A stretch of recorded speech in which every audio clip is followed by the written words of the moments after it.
Outside the Circles of Time by Kenneth Grant. Chapter 18. The Incoming Current. In the now obsolete Golden Dawn system of attainment which pertained to the Aeon of Osiris, the power zone Tifereth was the place of meeting between man and his angel, and through his angel with the bright gods of the day side of the Tree of Life.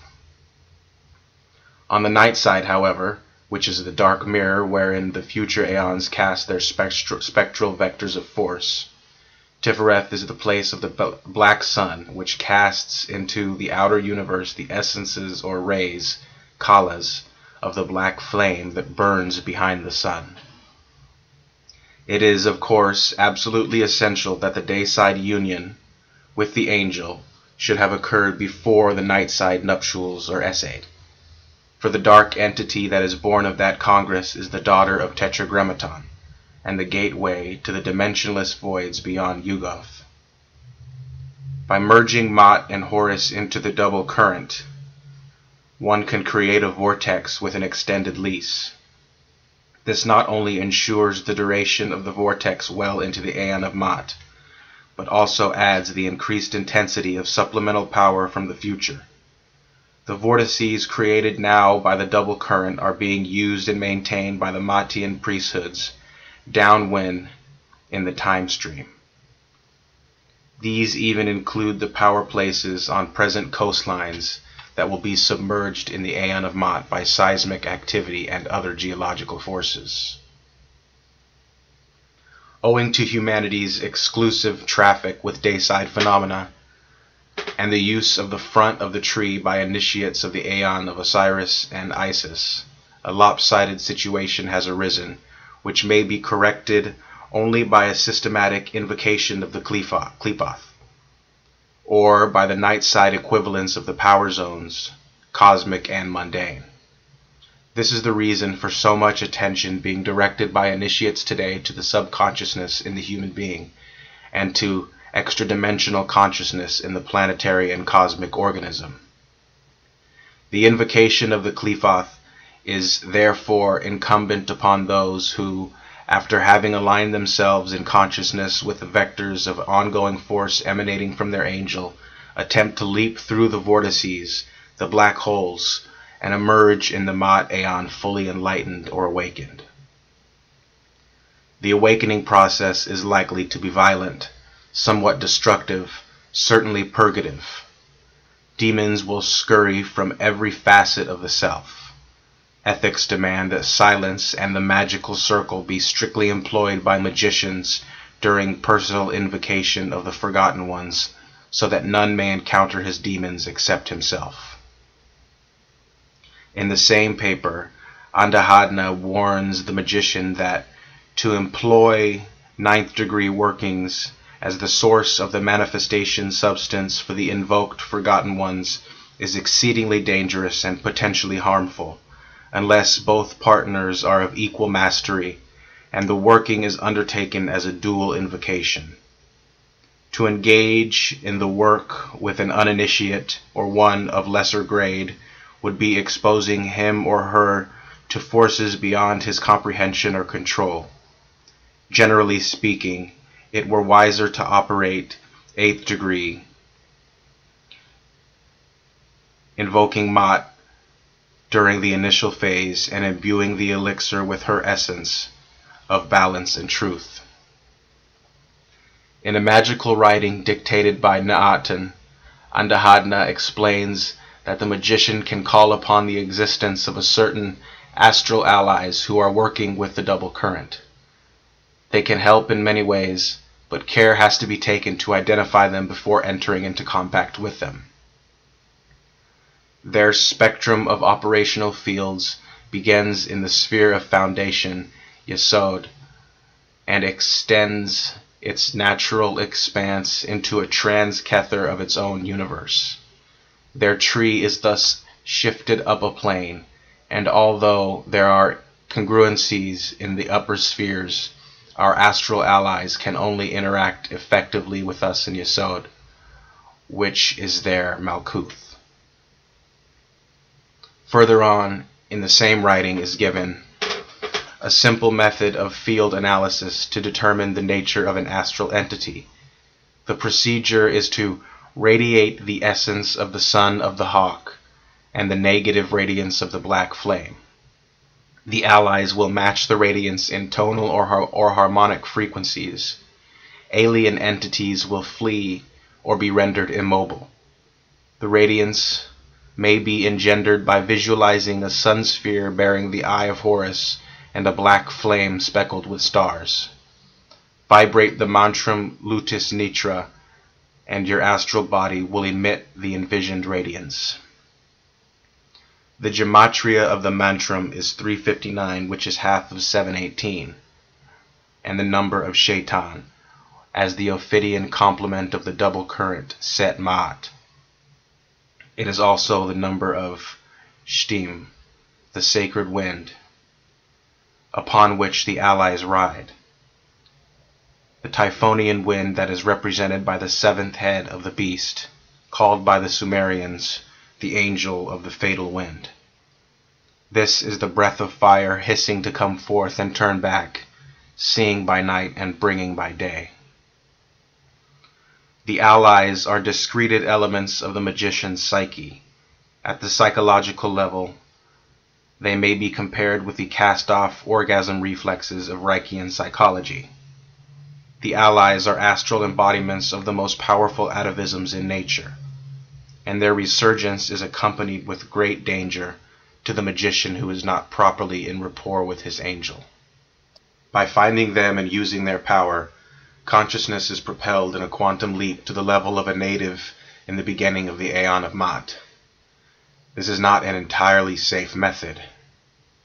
In what is possible to identify the consciousness of the magician with the survival lusts of our ancestral selves and become trapped in pre-human consciousness. While it is relatively safe to invoke them on the astral planes in strictly controlled physical workings, one should not employ their energies beyond these spheres. Although the Forgotten Ones are akin to man, having assisted in his evolution from marine to mundane existence, they are no longer on the direct line of man's evolution, and the magician is warned against forming any alliance with them over and beyond the limits of the immediate work for which he enlists their aid. The reason for this warning is that, for a certain span of our unrecorded history, our survival force was controlled and employed by entities from beyond our universe known as the Elder Gods. These beings attempted to extend their sphere of influence beyond their own environs, and they selected pre-man as a potential instrument for their purpose. Alien beyond human imagining, they cannot be construed as evil. Their main purpose is to devour, and since their structure is incompatible with our universe's physics, they can but eat by means of the life forms native to our universe. Their attempted employment of the proto-race constituted a conflict with the development of man's autonomy. They were therefore escorted back to their own realm, and the gateway was sealed. Since the Manhattan Project, however, the seal was dissolved. These alien entities are presently preparing for another attempt on our universe. They have not forgotten the keys to the Forgotten Ones.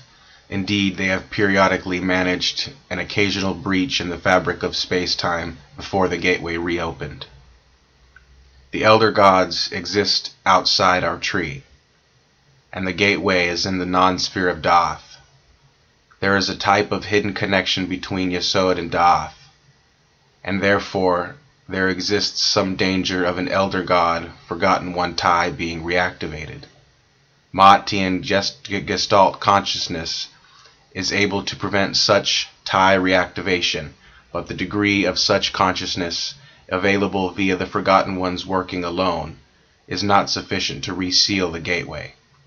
It might be helpful at this point to summarize the information supplied by Andahadna concerning the production of Liber Pene Praenumbra and the incoming tide in the Aeon of Ma'at. The mass of Ma'at, see Chapter 12, was directed towards attaining rapport with the energies of the future Aeon. The working was successful, and Liber Pene Praenumbra was one of its tangible results. It is, like its predecessor, the Book of the Law, a thing quite beyond the sphere of the mind. Past and future are now, and the most distant point in the cosmos is simply here.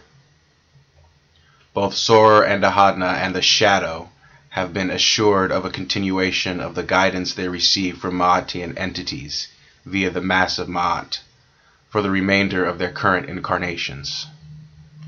Frater Lugus Thor was the adept who perceived with Endahadna the subtle presence of a Magus from the Aeon of Ma'at. It has already been shown that this Magus is identical with the entity Lam, the concentration of Malat and Talam who appeared to Aleister Crowley during a working in Greenwich Village around 1918. The Magus directed the writing of Liber Pene Praenumbra. He also directed Sor and Ahadna to send a copy of the Liber to the present author in his capacity as Frater Eosic Iwas, the outer head of the Ordo Templi Orientis. The present book is, in part, a result of Endahadna's action. It forms the first published message of radiation of the double current of Horus Ma'at, 93-696. Although some information has already been released in Night Side of Eden. According to Endahadna, the tarot trump that seems to be most pertinent to the Ma'at energies is Atu 8, adjustment. This formula, ascribed to Saturn and Venus, is linked to the Sun in a manner that is comprehensible only with reference to the Night Side Tarot which underlies it.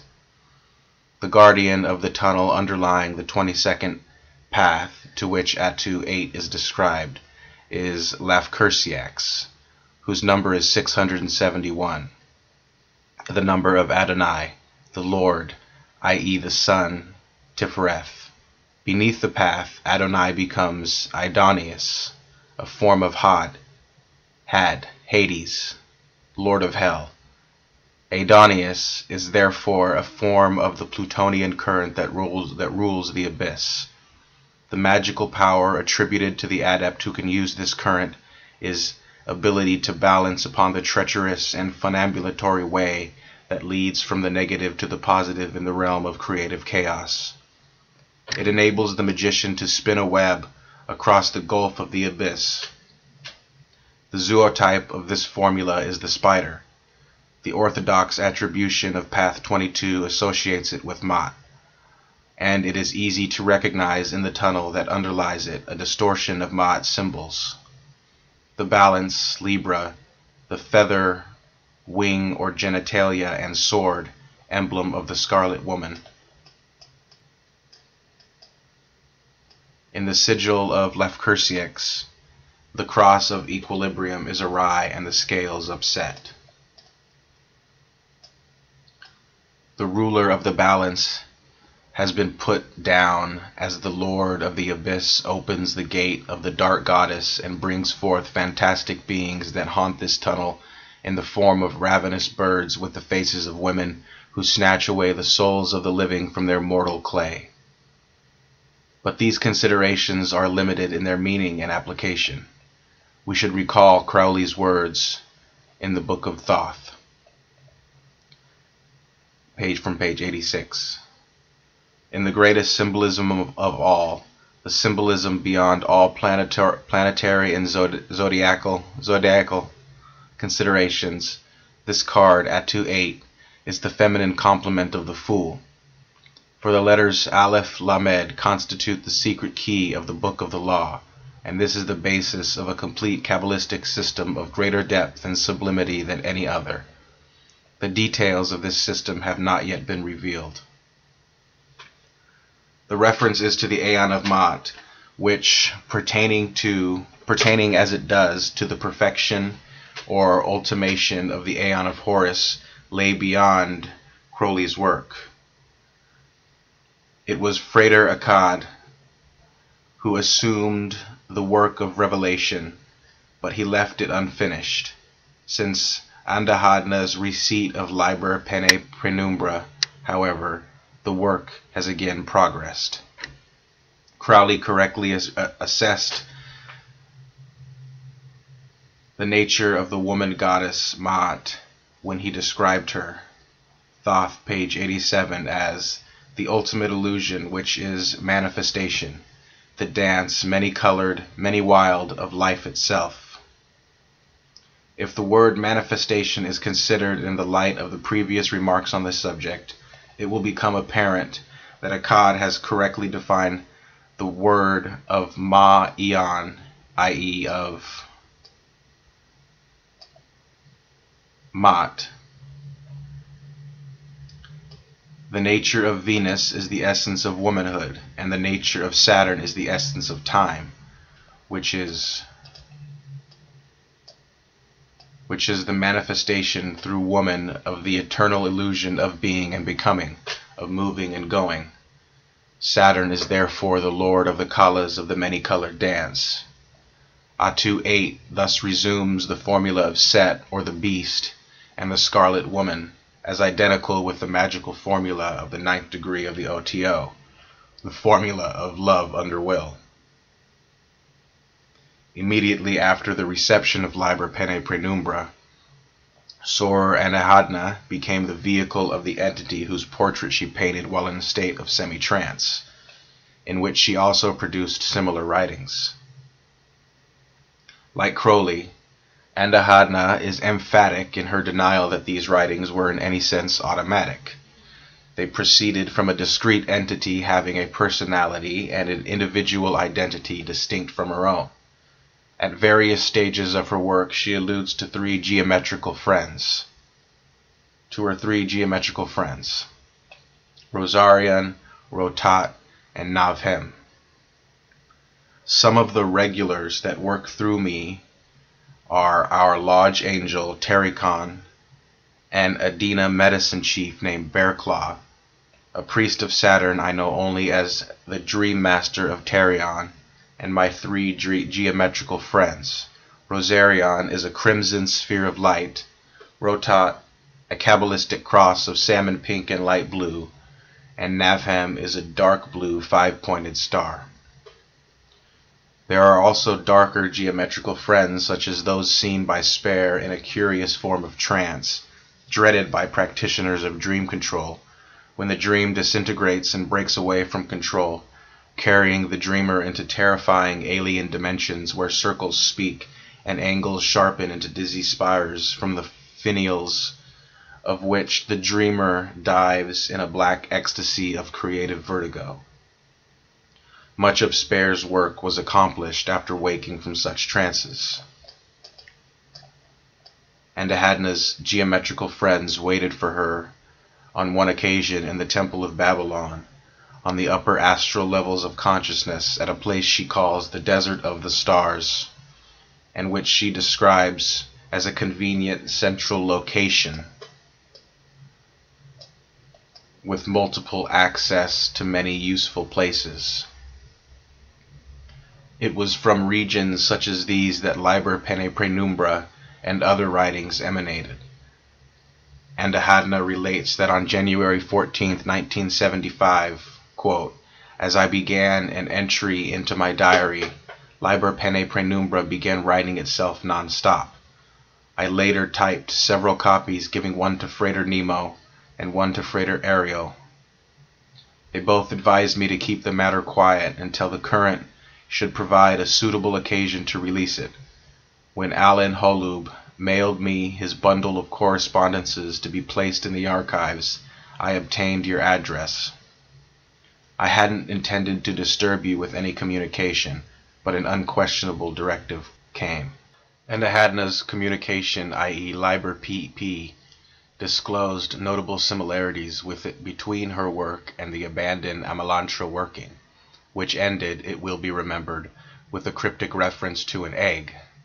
Frater Akkad, who was present with Crowley and others at various stages at the Amalantra working, continued where Crowley left off.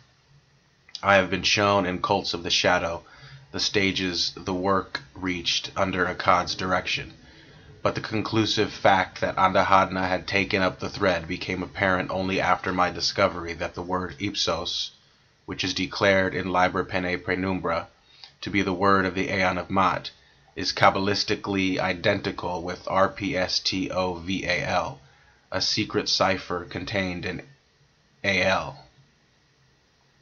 One number of these two words is 456, another is 696. During correspondence with Andahadna, and without informing her of the special significance of either of these numbers, I asked her to analyze them. In answer to my query, she wrote, quote, "The numbers you provide have no meaning to my conscious mind, since it is unlearned, as I have said in the science of gematria. However, the numbers are living beings and serve as keys to meaning for me by some intuitive process I cannot describe. 456 evokes the image of the two towers of Heru and Ma'at. There is an endless desert reaching far, no sun in view, yet light suffuses all the sky. Beneath the sand lies buried a vast form in hibernative sleep, ready to awaken at a call. The priest who is to waken it approaches. He stands midway between the towers and lifts a ram's horn's trumpet to his mouth. By the same mouth that sounds the waking note of a Roomba is the blood of nations drunk as a sacrament. 696 is the inner synthesis of the mass of Ma'at. It is the process by which the Gestalt is born. It is a breakthrough, a sideways path that shortcuts nature's evolution program. It is the will to nothingness, the self-annihilation sacrifice that must be done before the vessel is pure. It empties out and purges by black fire, Kefra and Maut, the trump card the moon. It is a cycle, touching earth, then again ascending. The massed force of the watchers hover near, awaiting the next phase of the work to begin. It awaits the word of will in this new aspect. The egg within the egg must break its shell. Heru Par Krath must speak, and Tahuti assume silence. We hover on the wings of time and wait. All men are of Omni. If they but knew, Omni's task is to eat the souls of men, incorporating them within the Gestalt, with full consent of the individual will. Andahadna enclosed a talisman in her letter, with the observation, quote, "The talisman will aid you as a key to Liber Pene Praenumbra. It is also a key to the Dream Master's presence. If used according to instructions, he will manifest to you according to your individual means of perception." Unquote. Consider the words italicized and the remarks concerning RPSTOVAL, which contains the egg within the egg that appeared to Crowley in the Amalantra working. Consider also that Andahadna was unaware of the special significance of the numbers she was asked to analyze, and of the fact that RPSTOVAL and Ipsos are Kabbalistically identical, and it will surely be accounted as proof that her work continues that of Therion, Crowley, and Akkad via Eosic. Note, also, the reference to the vast form buried beneath the sand, which recalls the desert and the palm tree of the Amalantra working. The desert is the domain of Set, whose name, St, appears with the egg, OVAL, in the word RPSTOVAL, as does AL, the Book of the Law, and RP, the number of which is 280. This is the number of Ipsos, and of the squares on the side of the vault of the Adepts, wherein lies buried the vast form. 280 is also the number of KMNPTZ, justice or adjustment, Ma'at. The egg is the feminine repository of life. Its vital kalas are absorbed by the mouth of the priest with the ram's horn that awakens the form buried beneath the desert. Another factor that gained special significance some time after Andahadna had established contact with the OTO is that of the number of her magical name. This was first communicated to her by the transmitting intelligence as 71.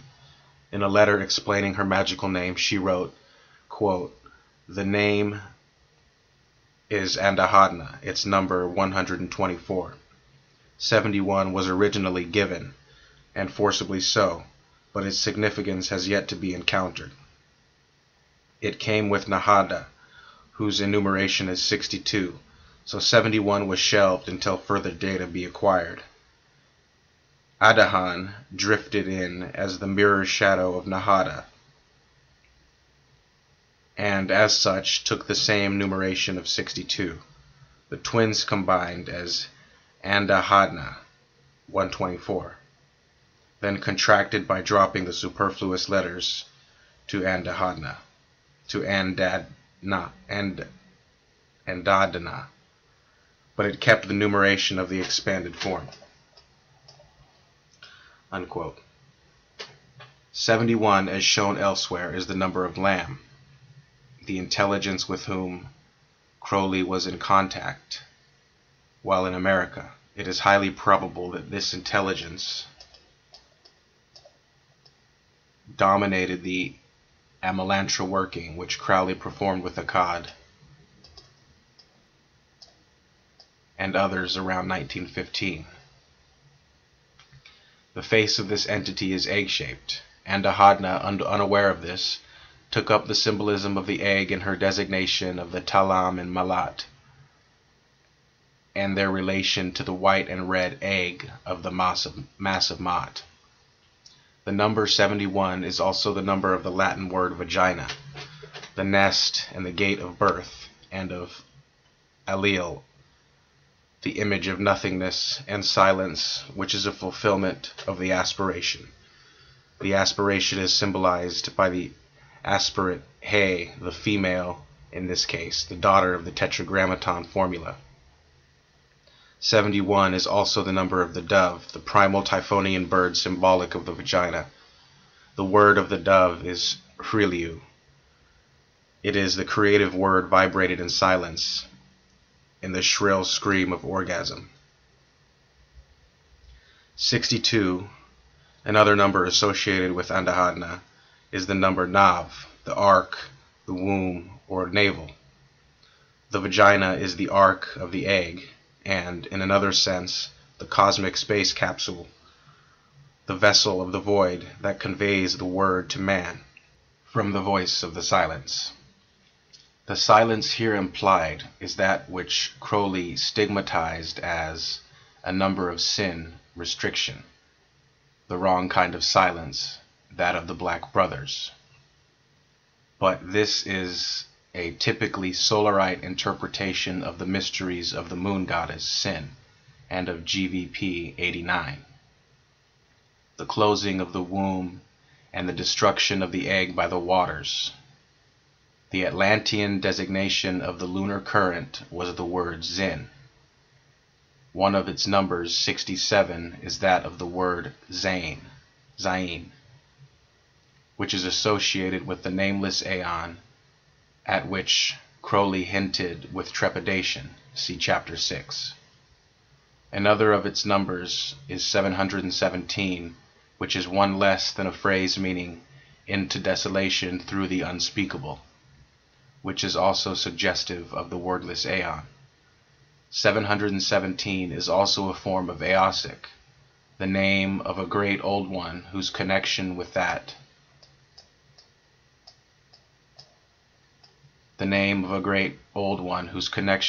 aeon is not yet fully understood. All these ideas are related to the concept of silence. Note that DM means blood, and DMMH 89 means silence, thus showing unequivocally the primal identity of blood and silence, and of the voice or Vak of the silence. The Vak from whose outtrance issues the blood of manifestation. Rosarian, the crimson light, gave Andahadna a glimpse of various post-human evolutionary choices. One such choice is to become a star in the HPK universe taking our universe as a photographic negative. She experienced existence as such a star, knowing that she had a twin existing here. From this, she deduces that the nature of Ma'at is analogous to that of a neutron star. Quote, when stars have acquired enough evolutionary experience in their stellar form, they must die. Hence supernova or neutron star singularity. The neutron star state is a necessary step in their going through. It is a condition, a way of being for the star to transcend itself. And such is Ma'at. She is a doorway, but any who would pass must first become her. Unquote. In the same communication, Andahadna amplifies the analogy with the neutron star. Quote, as a neutron star retains and even absorbs light, it might be said that it radiates darkness. So does the black flame. Ma'at is a shadow and a twin to Nuit. She is also the relationship between her sister and herself. Unquote. Ma'at is also, as we have seen, the daughter aspect of the formula of the Tetragrammaton, but in a manner not envisaged by the ancient Kabbalists. In answer to the inevitable question as to how Ma'at can function before her aeon is supposed to have dawned, Andahadna replies, quote, by helping to keep the balance in a time of martial energies, of tremendous change. There are so many stuck and defeated people, slaves, who could achieve great evolutionary strides were they to have a proper sense of balance. Unquote. This is a warning against confusing the planes, or at least the symbols of one plane of those of another, a defect against which Crowley never tired of warning aspirants. This defect has unseated more would-be magicians than any baleful influence from outside. To the question as to whether Ma'at assists the balance by relieving the burdens of suffering souls, Andahadna replies, quote, hardly. She twins the pressure within their HPK universe, or shadow side, making it impossible to bear. Then the egg cracks, and there elsewhere. No one can experience this against his will. Success in this invocation is marked by cracking the egg, and the realization that one has always been Ma'at, or Tao, or Brahman, or Nothing, etc. Names don't really apply. The practical value of Ma'at is that once one realizes that one is balanced ongoingness, then one is free to become a totally protean channel for the mirror force that allows others to perceive their true self. Using Ma'at's word of power, ipsos, as a mantram, invariably brings the black flame into perception. Internally, she manifests as a tangible roar, coupled with an almost irresistible impulse to shoot up out of the body, through the top of the head. Externally, the manifestations vary. Once, the sofa I was sitting on vibrated itself about halfway across the room, and on another occasion my daughter said my aura turned a brilliant white and looked like a fountain. Unquote.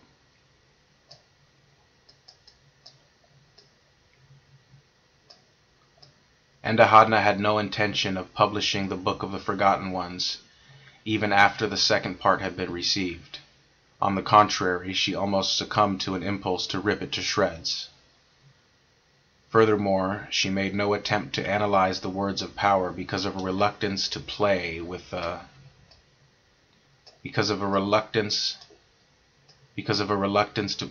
names in any way at all. She knew that, like the Abramelin squares, which Crowley warned against handling idly, the names have a dynamic life of their own that is all too easily awakened. On one occasion, while working with Holub in the subterranean temple of No, she saw the owner of one of the names. She saw, quote, No emerge from his topaz-colored cocoon of light and settle around my skull like a helmet. sinking his fangs into my brain. I was even idiot enough to invoke him in a ritual with the shadow and Nomade, and then watched him stalk the two of them around the circle. In my body, drawn knife, flesh hunger, intent on butchery and all. They, the forgotten ones, are real enough." Unquote. Holub, on the other hand, plays quite fearlessly with these names, and so far with impunity.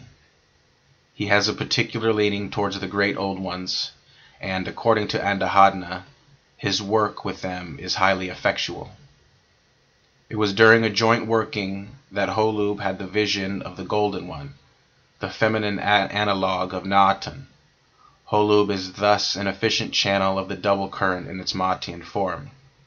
Na'atan has stated in a communication received by Andahadna that, quote, "all pertinent data is presently available to us, and that the translation of it in terms intelligible to the present state of initiated consciousness is a vital exercise that will affect the establishment of the Ma'at consciousness in A, the translators, B, the ripe and ready readership audience, and C, the planetary aura." She adds ominously, "If the race is not awakened, it will blast itself into radioactive slag. If it does wake up, it has to be an absolute sanity of balance and truth. Ma'at, in short." She also warns that it is not simply a matter of globally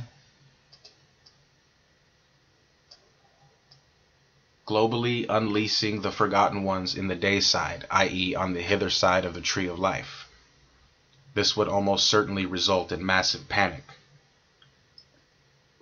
Man must achieve the mutational leap on the night side. It is the task of initiates to draw out the consciousness of humanity, much as the ancient Egyptians drew out the skull of the brain of the deceased, a delicate operation that is possible only if the ego is quite dead. A similar note of caution was sounded by Crowley when speaking about the work of the comment on AL. He realized that if it were not executed exactly according to the instructions given in the book itself, years, even centuries of devastating havoc might blast the planet in lieu of a spiritual enlightenment for which it is the purpose of AL to provide mankind. The children of Ma'at are the elemental and instrumental factors in the initiation of humanity at the present stage of its development. They will provide the initiations via the ordeals that will accelerate evolution by means of a mutational leap. In connection with this event, it is significant that the image of the frog appeared to Andahadna about the same time Libra Pene Praenumbra was being transmitted. She then had a vision of the 23rd trump of the tarot. She supposed that this trump to be outside of the tree of life, reckoning the 22nd path to be the last. Atu 23 included the image of a frog among its symbols. As previously explained, the frog is the symbol of those adepts who use the formula of the Voltigeurs, which involves a method of transcending the paths on the night side of the tree. When this formula was pointed out to Andahadna, she had a fleeting but vivid vision, quote, of a dark amphibious form, limbed in phosphorescent green, holding a wand. The wand was clearly visible, emitting its own light, a trident in the form of Shin. What a fire spirit symbol like Shin was doing in such surroundings, I have no idea.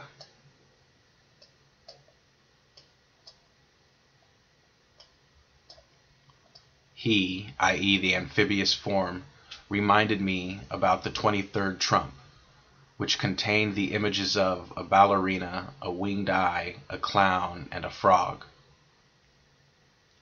The number 23 is of special importance in the Aeon of Horus Ma'at.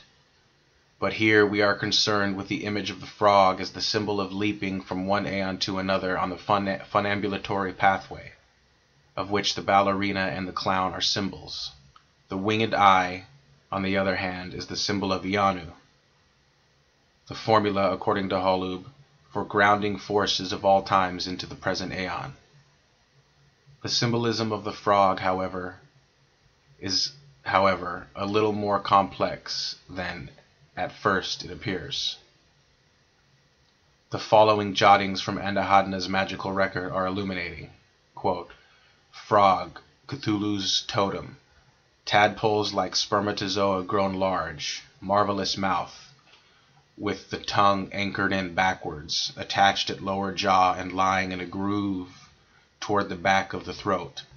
When prey comes along, it flicks forward like a spear-throwing stick, lightning quick, snaring the helpless fly with its adhesive and slightly bifurcate tip. The frog represents Mercury Sagittarius, as well as the elder gods. Frog eggs are laid in a frothy, glutinous mass. The functions of the mouth and the tongue are stressed. The name of the frog is Hect, from which Egyptian original the Greek Hecate is derived. The frog-headed goddess is one of the major totems of the Draconian cult. It is not only the symbol of transformation from watery astral existence to earth or flesh, it is also the symbol of the leapers who jump the paths on the reverse side of the tree of life. But, most important of all, Hecate is the equivalent of the number 100, Kof, the glyph of sexual magic in its lunar phase, and of Kaf, the daughter who reifies by means of the secret eye of her sexual moon. The frog goddess is thus a glyph of Kofnia, the eye of manifestation of the backward paths, and as such an embodiment of the Ma-eon, or of the Aeon of Maat, adumbrated in the Book of the Law. It is noteworthy in this connection that a certain magical word recently published in a book purporting to issue from alien sources proves at least the genuineness of those sources, if not the validity of the particular interpretation of the message proceeding from them. The word is Orisor, and it is defined as soul substance. Its number is 542 VRISSVR,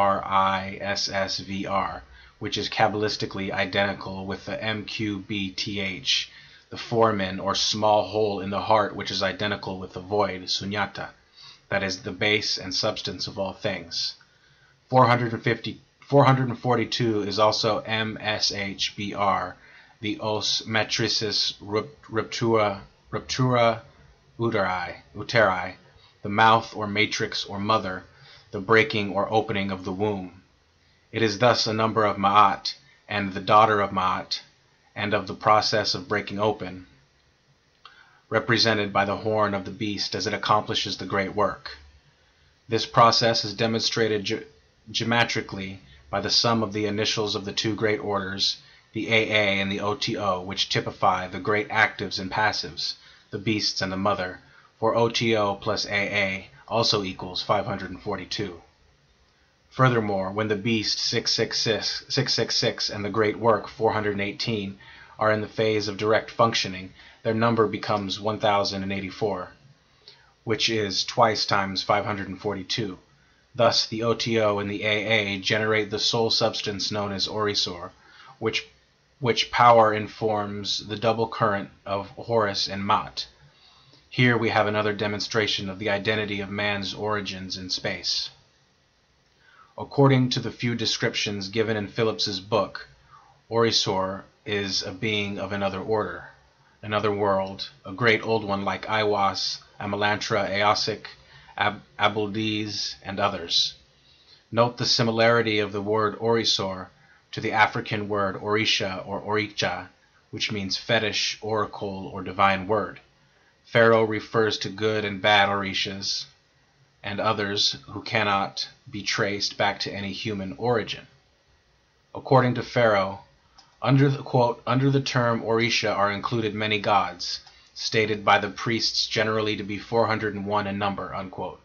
401 was the original estimate, later accretions bringing the total up to 600 if not more. The number 401 is that of ATH, essence, A precise definition of Orisor and a synonym for Azoth, the sum and essence of all conceived as one. 400 is the number of full manifestation. 401 is the manifestation of all in unity. It is one less than Oakbish, spider, the supreme totem of one of the earliest cults known to man. Ath, essence, also means out of, from the Egyptian ut, the uterus or outtrance of soul into manifestation. One of the numbers of Orisha is 581, which is that of Pan and Horus by Latin gematria, and of Othiqa, the Ancient One, again identifying the concept with Orisor. It is evident that concepts pertaining to the Orishas are relevant also to Orisor, and a Kabbalistic analysis of the two words helps us to understand the power behind them. The book by Phillips is of particular interest here because it refers to the secretions and excretions that are used in sexual magic involving invocations of the Great Old Ones or of the Forgotten Ones. Whether Orisor pertains to the former or to the latter class makes very little difference. The book advocates the use of elixirs and draws attention to them as invaluable means, possibly the only means whereby man may avert the catastrophes attendant upon the abuse and misuse, because through sheer ignorance they have been allowed to go to waste. In ancient Egypt, these vital kalas or elixirs were represented by the beetle, which was the symbol of the light and darkness, the sun at midnight. The beetle Khepra was also emblematic of the coprophagous deity, the eater of dung in the day of Be With Us. In the Aeon of Maat, the representative of this type is the bee that hides its sweetness in darkness, for this insect fabricates its honeycomb out of its own excreta. The light is the male moon, the sweetness is the female moon. Together they form the honeymoon that is the glyph of the Kalas of Maat, mother, and the daughter, or Ma'yan. Hence the emphasis on the bee in Andahadna's writings. She describes the comity of stars as an intergalactic brotherhood and observes that it is, quote, engaged in bringing to planetary unity various sentient races within its sphere of influence, and performing the equivalent function with those life forms which manifest neither race nor planet.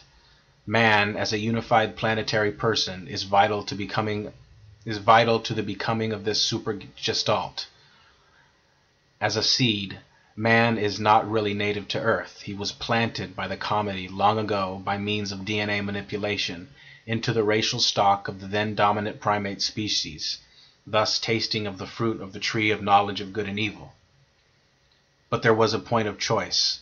A prototype anthropoid nuclear group was bred with the human consciousness and was given the option of production or sterility.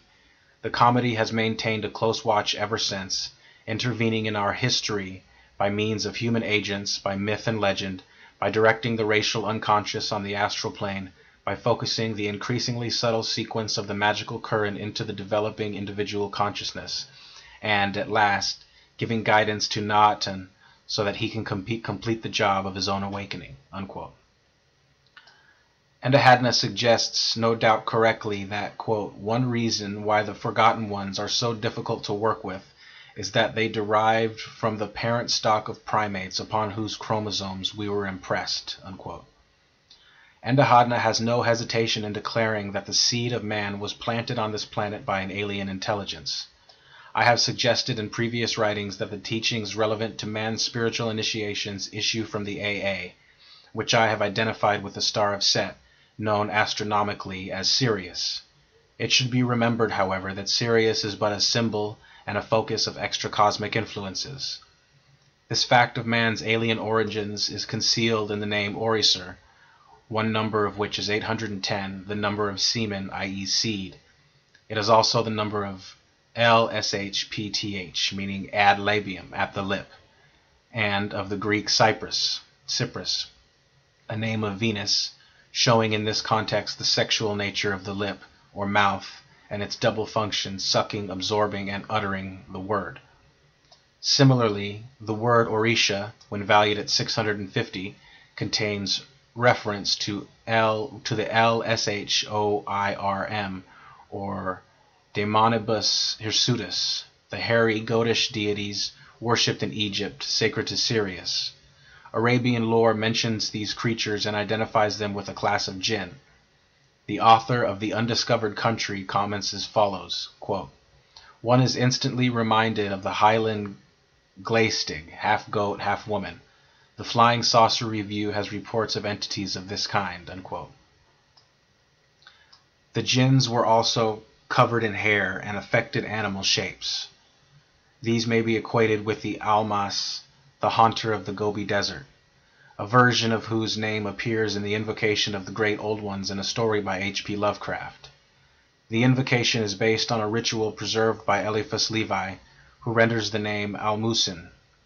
The number of Almas is 192, which is that of Zloph, or Simum, the poisonous wind associated with the desert of Set, thus connecting the formula with the Lshorm. Of particular interest is the formula of magical cannibalism described by Anna Hodna in a paper entitled Feast of the Hive, a rite at which Lovecraft hints in connection with the abominable plateau of Leng, which comports a magical formula involving necrophilia. This element, however, does not here apply. The feasting described by Andahadna is on living substances, the kalas themselves. The honey previously mentioned. This is the rite of the hive, the bee being the emblem of Maat in her Aeonic avatar. The endocrine system contains such concentration of kalas that, as Andahadna observes, adepts alone can sustain their ingestion with impunity. When successfully accomplished, the result is an accumulation of endocrine prana that will, at the appointed time, assist planetary man to make the leap to non-corporeal existence in concert with the rest of the comedy. The adepts of this rite feed on the genitals. The adepts of this rite, quote, feed on the genitals as well as on the adrenals, pancreas, thyroid, pituitary, and pineal glands. But this happens only when the adepts involved decide that it is time to discorporate, unquote. Whereas the rite of the beetle is coprophagous insofar as it involves menstrual and other kalas, the rite of the bee is so only in the sense that it is concerned with kalas beyond the sphere of the moon and outside the circles of time. However, one aspect of the necrophilia rite is emphatically Matian, in that it involves the imbibition of fragrances from the flowers of the dead, from the Suvasinis who exist in the cremation ground in the form of a honey bank, maintained in the void by magicians traveling to and from the various worlds and spaces beyond Kether, Yugoth. That these spaces are not merely imaginary locations, but actually inhabitable and inhabited regions, is maintained by Andahadna, who, alluding to the sylphs of Amproteus mentioned in the Night Side of Eden, has this experience to relate, quote, "I am in the habit of just hanging out in a void of sorts, whenever the rare chance to do so presents itself. A few years ago, I was a bit startled to observe that I wasn't alone in that no place. There was not a bubble, but a semi-transparent brownish pod, complete with traces of veining and a stem. Observing a form moving inside it, I approached and saw a man, about in his early 40s, swarthy and with a carefully trimmed beard, and dressed in what seemed to be the garb of the Italian Renaissance. He was screaming and beating on the walls of the pod with his fists, but I could hear no sound. I had no idea how to free him, and a vague instinct warned me not to even make an attempt to do so. He seemed to perceive me and plead for release, but when I decided to heed the hunch not to interfere, his eyes unfocused, and I assume I disappeared for him. I put a pentagram of light around the pod at 90 degrees to its long axis, and let it drift off. I'd forgotten all about the poor fellow until I read the Amproteus chapter in Night Side of Eden."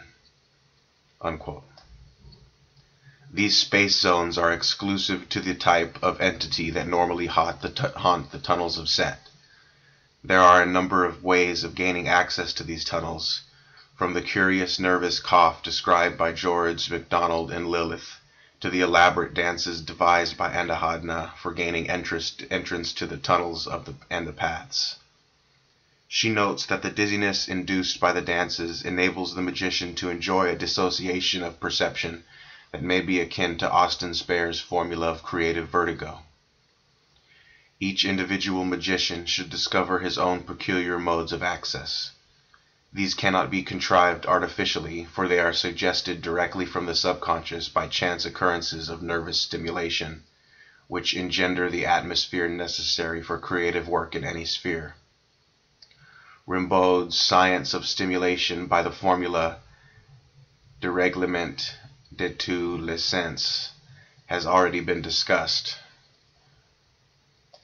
Crowley and others attempted to induce the state artificially by means of drugs, alcohol, and/or nightside sex. The degree of success achieved by these means may be assessed by the quality of outsideness or otherness characteristic of the work produced.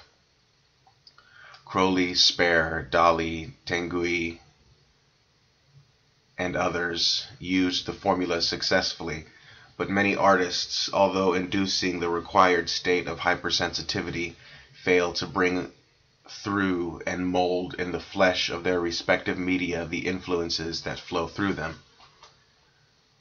When this failure is constant, as unfortunately occurs in so many cases, a short-circuiting results, and the psychophysical machinery fuses and burns itself out.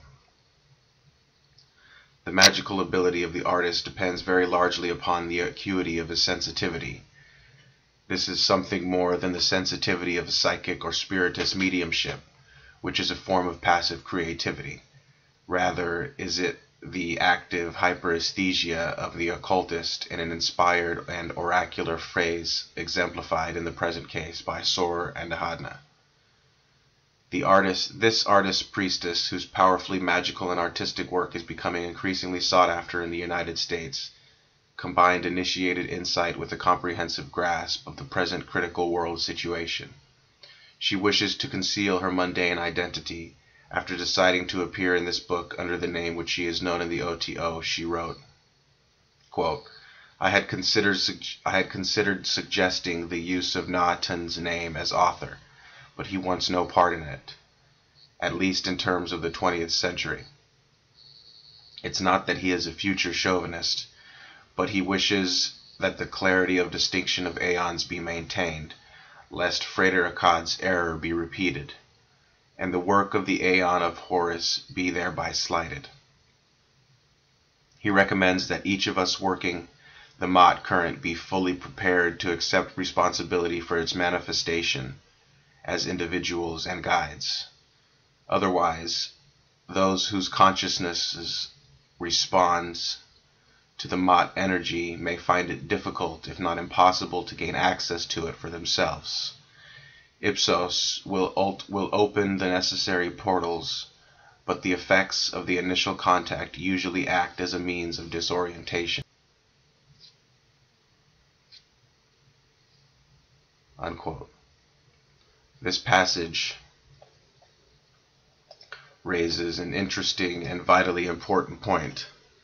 I had written in Cults of the Shadow that Frater Akkad was premature in announcing the incoming of the Aeon of Mott, which he did in 1948, because there were no signs upon our planet of the dawning of an age of truth and justice. However, Andahadna's work has made it possible to view this matter in a somewhat different light.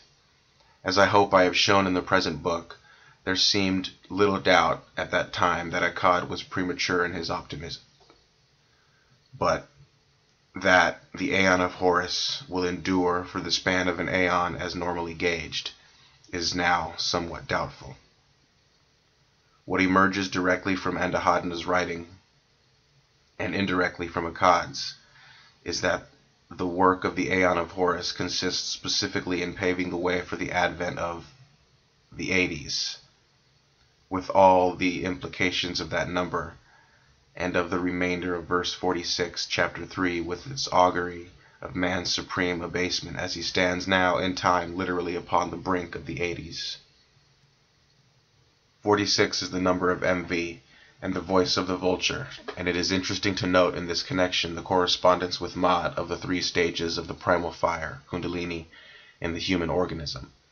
The Sakti or sect is the fire force at the earth center, whereas Sekhmet, she is the sun lion in the south.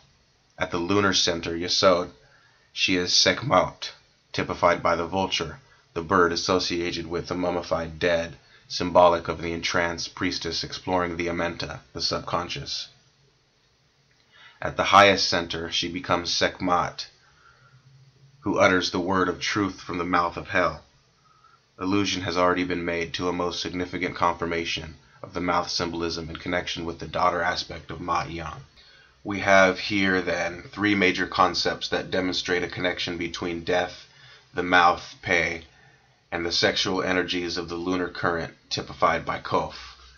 The formula of love and death is thus resumed beneath the image of the necrophagous scorpion. Ralston Skinner notes that Scorpio borders on Libra, the scales, whose sign is that of Libra, which is that of an ancient pillow on which the back of the head to the ears rested. Also, the badge of Scorpio is death-life in the symbol of capital P with a cross through it. Libra is the astronomical glyph of Ma'at, and it is here represented upside down as if to emphasize the essentially Venusian nature of the formula, for Isis Muth, Ma'at or Maut, signifies Venus in Libra. Furthermore, the sun and moon are conjoined in Libra, the moon representing the Kof, or Kof, that is the magical image of Ma'ayan. Libra is the sign of the fall, the sunset of the year, and symbolically of the fall of the great equinox, when Hurumachis shall rise and the double-wanded one shall assume my throne and place. Al 3:34. Hurumachis means son, Heru of the star, which star I have identified with Sirius, Sothis, or Set-on, Satan. It is the star of Isis, and the name Hurumachis contains the names of the son Heru Horus and the daughter Ma, thus showing the dual nature of the double current and the interrelation of the double aeon of Horus Ma'at. Horus as Hurumachis is also known as Herakti, the Lord of the Balance, i.e. Lord of Ma'at, the balance of the double horizon astronomically represented by the two equinoxes, as Set is the Lord of the double solstice. Hurumachis is beyond the present aeon, as Sirius is beyond the sun. As suggested in the Magical Revival quote, it is probable that in this concept Crowley saw an adumbration of the hidden God, who will not therefore eventually assume my throne and place as is written in the Book of the Law, but who is already throned, has been, and will be forever, unquote. And what are we to make of the later revelations contained in the Kabbalahs of Beskul? There are thrones underground. This is surely without meaning unless applied to the tunnels of Set, and their guardian kings whose thrones are beneath the paths and lie on the night side of Eden. The name Hurumachis contains the daughter star within it, and in his form of Herakati, or Lord of the Two Horizons, he is the vehicle of the double current of the Horus Ma'at. Ma'at, goddess of the two truths, is the way of the balance, the funambulatory pathway that induces a peculiar and creative vertigo in those that tread the precarious webs slung across the gulfs of space. She is also the way of the plume, the feather, quill, pen, or penis, that etches the mysteries of Mu on the vellum of the void. She is also the vulture, the necrophagious haunter of the burning ground and of the abominable plateau of Leng. Leng has the value of 88, the number of Kabs in the star in the Ku, or magical power. Worship of the Ku releases a down shower of the light of Aiwas. The Ku terminates the name Hormaku, and is the magical power of the son Hor and daughter Ma combined. Their union is Ma'at, whose word is truth. 88 is also the number of CHSK, the darkness through which the light of truth shines, and of NCHL, seething, burning. It also implies the secret glory, for 88 is the number of IMAHBI. Let them that love me, for them that love me. Taking the terminal of lang, i.e. ng, as the primordial sound itself, ayin or ayin 70, and adding to it le, produces 105, the number of tzih, desert land. This desert land, as the plateau of Lang, is the earth of Netzach, ruled by Venus, who irrigates it with MIMH, her waters. Also 105. But the key meaning of 105 in this context is HPK, which means to subvert, to change, and this change is the death that furnishes the feast of the abomination. Finally, 105 is the sum of the numbers from 1 to 14, denoting the sexual aspect of the Shakti power, and the number of the door leading to the inner spaces. The number of Lang as 88 includes also the symbolism of the tower and the chalice. The number of the tower is Pe, 80, of the chalice, Cheth, or 8. The function of Mars in the tower symbolism here refers not to warfare, but to the shedding of the blood of the mouth. Pe means a mouth of the virgin priestess, and to the implied sexual onslaught. The priestess is virgin because unawakened. Hence the symbolism of the dead and the apparent contradiction of a living mortuary feast. The number of Rumakis as 570 is that of Shor, the door to the inner spaces and dimensions of Mat as the daughter, i.e. as the virgin or entranced priestess. Again, as 582, Rumakis is identical with the Orisha-Orisor complex, thus demonstrating the infinitely subtle interrelation of these magical cross-currents. Andahadna, the virgin priestess of Mat, has formulated her will, which is that Tao may flow, that day side and dark side may unite within consciousness to produce synthesis, the children, the daughter state of Mat. She initiated this current by publishing the grimoire of Matian rites up to and including the sphere of Tifereth. These rites include the Mat banishment ritual, the invocation of Mat with feather and flame, a rite for contacting the forgotten ones, and the full mass of Mat, which pertains to Netzach in the Venusian power zone. The latter is balanced in the sphere of Hod, or mercurial power zone, by the schema for the dance of the masks in relation to the double tree of verse and reverse. The double tree forms the 11-fold cross, and its reflection twice 11 in the double-wanded one, 11.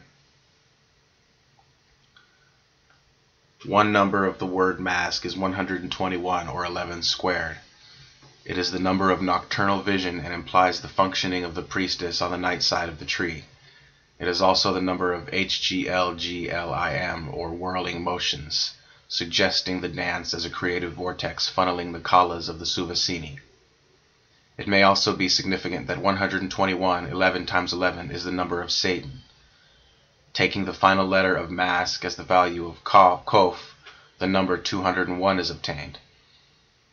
And this is the number of Ar, the Chaldean word for light.